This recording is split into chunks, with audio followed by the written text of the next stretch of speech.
군대를 근대화하려는 장제스의 온갖 노력에도 불구하고 1937년의 중국군은 아직 일본군에 비해 전투력과 장비면에서 열세를 면치 못하고 있었습니다. 아니, 아무런 쓸모가 없는 작군으로 치부되던 군벌과도 크게 다르지 않았죠. 병사들은 군복은 차치하고 전투화조차 없어서 헝겊으로 만든 조각하기 짝이 없는 신발을 신거나 그마저도 없으면 집신을 직접 만들어 신고 다녔습니다. 그러다 보니 위험한 전쟁터에서 각종 장애물에 발을 찔려 폐혈증으로 죽는 것은 다반사였죠. 심지어 파편이 난무하는 전장에서 철모조차 쓰고 있지 않아 기회만 되면 죽은 일본군의 철모를 뺏어 쓰고 자랑스러워 하기까지 했습니다. 이뿐만이 아니었죠. 제대로 된 군복이 없다 보니 역시 일본군 포로나 죽은 일본군의 군복을 벗겨 입는 일이 비일비재했고, 그러다 보니 피와 구분이 안 돼 서로를 쏴 죽이는 오인사격도 잦았습니다. 군장비의 기본 중의 기본인 군복이 이 지경이었으니 개인 확인은 어떻겠습니까? 이 역시 일본군의 것을 노획해 쓰는 것을 선호했습니다. 당시 중국군 입장에서 여러 나라, 여러 제조사의 총기와 탄약을 무작위로 공급받다 보니 규격이 서로 다른 총기와 탄약이 호환이 잘 될 리도 없었고, 그러다 보니 자국군 총기를 사용하는 것보다 언제 어디서든 척척 들어맞는 규격화된 일본군 총기들과 탄약이 더 인기가 많을 수밖에 없었기 때문입니다. 결국 중일전쟁 초기 일본군의 총기를 빼앗아 쓰는 것이 중국군에서는 유행이 됐죠. 그러면 총기 이외의 장비는 어땠을까요? 당시 중국군은 급박한 전투 상황 시에도 나팔이나 뿔비리로 통신을 해야만 했습니다. 근대적 통신 장비가 전보다시피 했기 때문이었죠. 몇 대 없었던 무선 통신 장비는 그나마 상급 사령부끼리만 사용할 수 있었는데 그마저도 신뢰성이 떨어져 큰 도움이 되지는 않았습니다. 물론 유선 통신 역시 통신선이 제대로 공급되지 않아 무용지물이긴 마찬가지였지만 말이죠.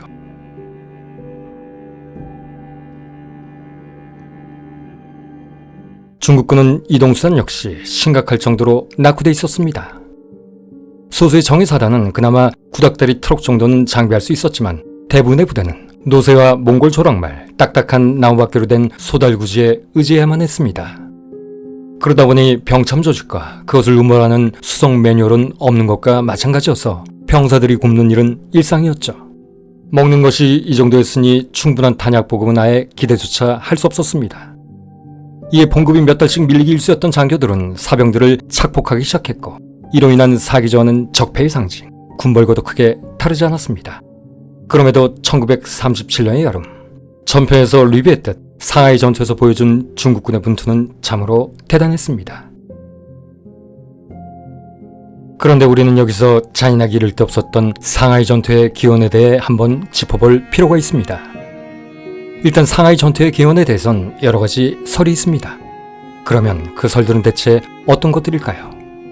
먼저 상하이 전투의 기원에 대해 지금까지 가장 유력했던 설은 중국 북부 지역에서의 계속된 패전으로 궁지에 몰린 장제스가 전선을 상하이 쪽으로 확대시킴으로써 일본군의 전력을 분산시키려 했다는 것이고, 또 다른 설은 독일에서 파견된 장제스의 군사고문관 팔켄하우젠이 장제스에게 송우전 전술을 조언함으로써 상하이 전선을 열리게 만들어 일본을 새로운 전쟁 국면으로 끌어들이려는 독일의 책략 때문이라는 것입니다.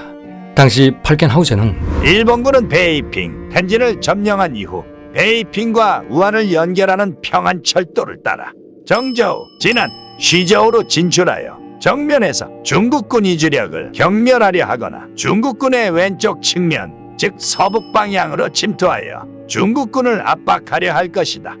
또한 절대적 해상권을 이용하여 교주만, 해주 등에 상륙해서 항하 부간에서 작전 중인 중국군의 오른쪽 측면을 위협하려 할 것이다. 이러한 작전을 수행하기 위해 일본은 중국에서 17개 상비사단과 17개 예비사단 포함 총 34개 사단을 축차적으로 투입할 것이며, 그 병력은 대략 60만 명이 될 것이다. 그러기에 중국군은 즉각적으로 상하이 전선을 열어 화북을 전방위에서 압박하려는 일본군의 공세를 분산시킬 필요가 있다. 반면 일본은 동아시아에서 소련, 미국, 영국 등 서구 세력의 핵 공군력 때문에 중국 연안에 배치된 제3함대를 제외하고는 본토의 주력 함대를 중국 해안으로 투입시키지는 못할 것이다. 그러므로 일본의 해군력 투사가 제한될 상하이 전선은 결코 중국에게 불리하지만은 않을 것이다. 라고 말했는데, 이는 만약 일본이 상하이를 침공하면 당시 상하이에 조개를 가지고 있던 영국과 프랑스, 미국 등의 동맹 라인이 일본과 전쟁 상태로 돌입할 수도 있을 것이고, 이는 독일 입장에서는 그야말로 꿀 빠는 기회가 될 수도 있다는 생각이 내포되어 있었습니다. 물론 상하이 전선 확대라는 팔켄하우젠의 전략은 순수한 군인으로서의 그의 식견이긴 했습니다. 하지만 이렇듯 그 이면에는 배타적이기 짝이 없는 본국의 훈령 또한 자리 잡고 있었던 것이죠. 그런데 당시 일본과 독일은 공산주의 세력의 침입을 방지하기 위하여 라는 모토 아래 1936년 동맹과 다름이 없는 방공협정을 체결한 상태였습니다. 그런데 이렇듯 말뿐인 동맹이라 참으로 흉측하지 않습니까? 이런 것을 보면 예나 지금이나 과연 동맹이라는 가치를 상호 이타적인 결의에 행해지는 신성한 약속이라고 부를 수 있을까요? 어쨌든 이런 상황에 장제스도 위험한, 아니 비현실적인 생각을 하게 됩니다. 팔켄하우젠의 조언을 그의 입장에서 자신의 방식대로 받아들인 것이죠. 만약 팔켄하우젠의 조언을 받아들여 상하이로 전선을 확대시키면 어떻게 될까? 그렇다. 일본이 상하이를 침공하면 상하이의 조개를 가지고 있는 세계 최고의 강대국인 영국, 미국, 프랑스는 분명 위협을 느끼게 될 것이고, 그렇게 되면 이들도 우리와 연합해 일본과 전쟁에 돌입할 수 있지 않겠는가?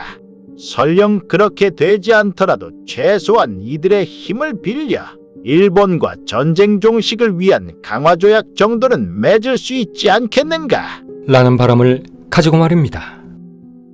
어찌 보면 독일과 의도는 비슷했으나 서로의 바람이 너무나도 다른 동상이몽으로 말이죠. 그런데 상하이 전투의 기원에는 또 다른 설이 있습니다. 바로 소련 개입설이 유력하게 자리 잡고 있는 것이죠.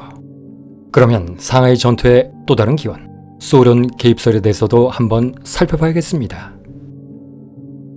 소련은 일본이 화베이를 침공하자 일본의 팽창에 촉각을 곤두세우고 있었습니다. 당시 일본은 자신들의 광역과 마주하는 곳에서 몽강국이라는 괴력까지 세우고 있었으니 말이죠.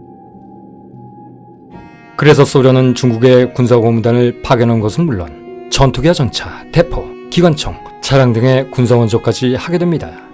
원조의 대가에 대해선 독일의 경우처럼 현금 대신 원자재로 상환하기로 하고 말이죠. 그런데 일본의 중국 침략이 거슬려서이기도 했겠지만 그간 중국의 군 현대화에 거부감을 보이던 소련이 왜 이리도 전격적으로 대중국 군사 지원을 결정한 것일까요? 그 답은 소련의 상하이 전투 개입설에 있습니다. 그리고 어찌 보면 이 설은 지금까지 나열했던 기존의 설보다 가장 설득력 있는 설일지도 모르겠습니다. 방금 언급했듯 중일전쟁이 일어나고 중국 북부에서의 일본군 선전에 크게 놀란 스탈린은 전선을 남쪽으로 이동시킴으로써 일본군의 전력을 소련의 동쪽 국경에서 멀어지게 만들고 싶었고, 또한 이것이야말로 언제 있을지 모르는 소련의 만주 침공 시 일본군의 저항을 이연시킬 수 있는 가장 중요한 전략이라고 생각했던 것입니다. 그렇습니다. 이것이 바로 소련에 의해 사주됐다는 상하이 전투 기원설의 이유입니다. 어쨌든 스탈린은 이런 전선 확대 공작의 검토가 끝나자마자 바로 예난의 마오쩌둥에게 이 계획을 타진합니다. 그러자 마오쩌둥 역시 이 계획이야말로 우리의 근거지인 예난을 압박하는 일본군을 떨쳐낼 수 있는 묘수 중의 묘수이다 라며 기꺼이 동의했죠. 이에 계획의 진행에 속도를 붙이기 시작한 스탈린과 마오쩌둥은 코민테린의 스파이라 추정되는 상하이 방위 사령관이자 제9군 사령관 짱추중을 이 계획의 진행자로 낙점합니다. 그리고는 곧 그에게 상하이로의 전선 확대 공작을 지시하죠. 아, 그렇군요. 이때부터는 단순히 소련의 개입설이 아니라 스탈린과 마오쩌둥의 합작설로 불러야겠습니다. 어쨌든 그러면 이번엔 이 음모의 중앙에 서게 될 행동책, 대일전쟁의 영유라 칭해지던 짱추중에 대해 알아봐야겠습니다. 짱추중, 그는 과연 어떤 자일까요? 그는 군벌내전 당시까지만 해도 장제스의 열혈 지지자였습니다. 그래서 장제스와 함께 북벌에도 참여했고, 민족주의자들이 난징의 새로운 공화정부를 수립하자 1929년 중앙군사학교 교장이 되기도 했습니다. 이후 제1차 상하이 사변이 발발하자 제5군단을 이끌고 일본군과 전투를 벌이기도 했고, 상하이 전투가 일어나기 직전인 1937년에는 제9군 사령관으로서 상하이 방위를 맡고 있었습니다. 그러나 그는 원래 좌익적 성향을 가진 인물이었습니다. 이미 1930년대 초부터 상하이의 공산당원들과 외국인 소유기업의 국유화 등 사회주의 정책을 주도했었으니까요. 그런데 대일전쟁이 끝나고 국공내전이 시작되자 그는 가면을 벗고 완벽한 공산주의자로 변신합니다. 그리고 마오쩌둥의 추종자를 자청하며 자신의 옛 동료였던 민족주의자들의 숙청을 진두지 공산당의 앞잡이가 되죠. 이번엔 공산주의자로서의 출세를 위해서 말입니다. 대만으로 쫓겨간 장제스는 이 소식을 듣고 그저 환장할 지경이었을 것입니다. 어쨌든 장주중은 이후 승승장구 공산당 정부에서 고위직을 맡게 됩니다. 1954년에는 국방위원회 부위원장, 1965년에는 전국인민대표대회 부위원장, 그야말로 권력자로서 정점을 찍게 된 것이죠. 하지만 그 역시 문화혁명 때 몰락합니다. 그러나 철저한 마오쩌둥 주의자라서 그랬을까요? 그는 마오쩌둥의 선처로 문화혁명의 소용돌이에서 벗어날 수 있게 됩니다. 그리고는 1969년 사망할 때까지 국가원로 대우를 받으며 평온한 삶을 살았다고 합니다. 어쨌든 스탈린의 지령을 받은 장주중은 비밀리에 일을 진행하기 시작합니다. 그는 일단 장제스를 꼬드겨 해군 육전대 3,000명이 주둔한 상하이의 일본 조기지를 선제 공격하자고 주장하죠.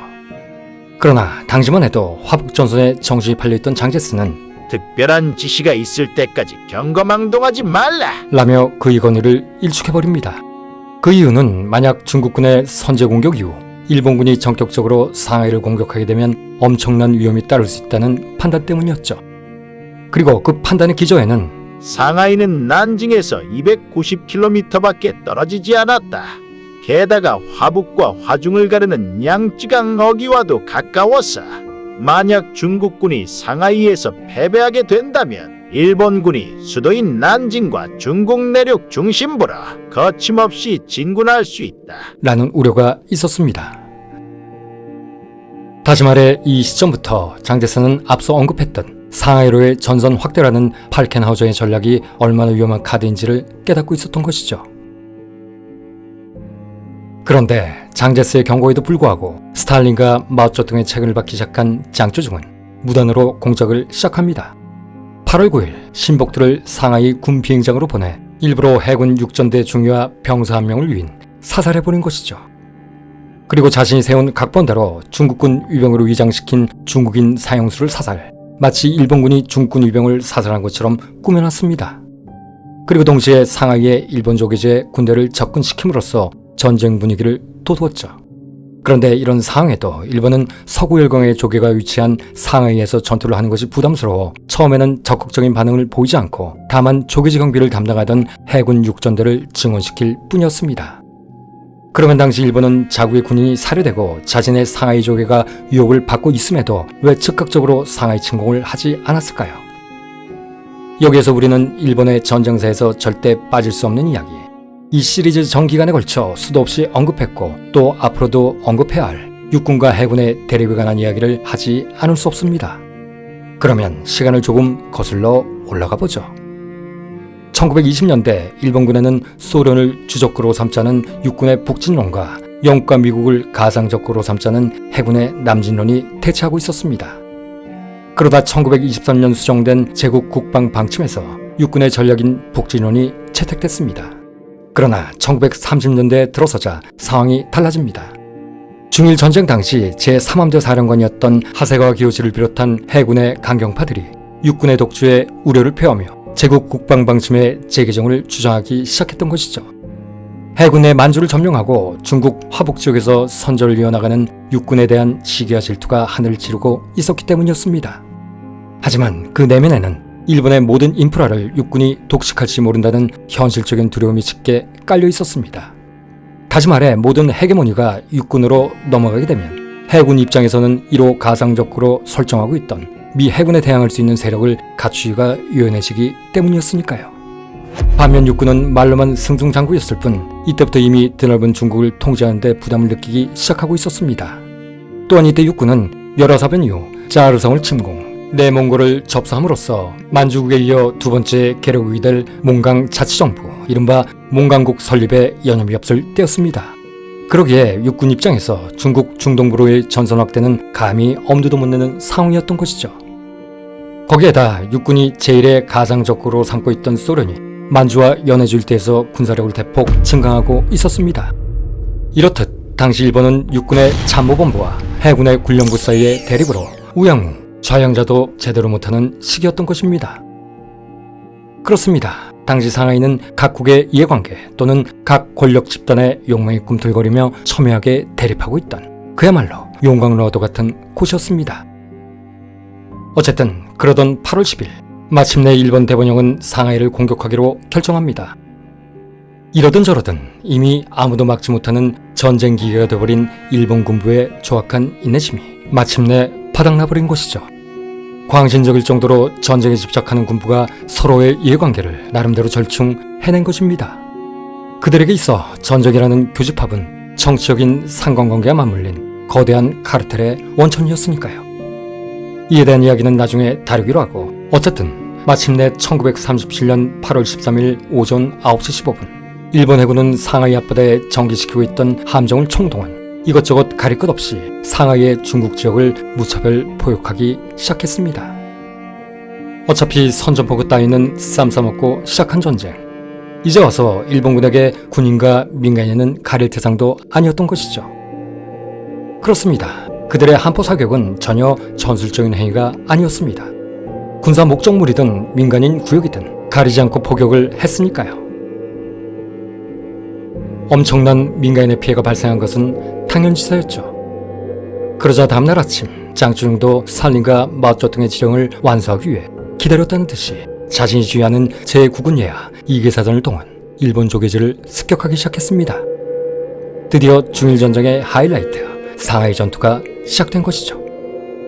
이렇듯 각국의 장난질로 시작된 상하이 전투.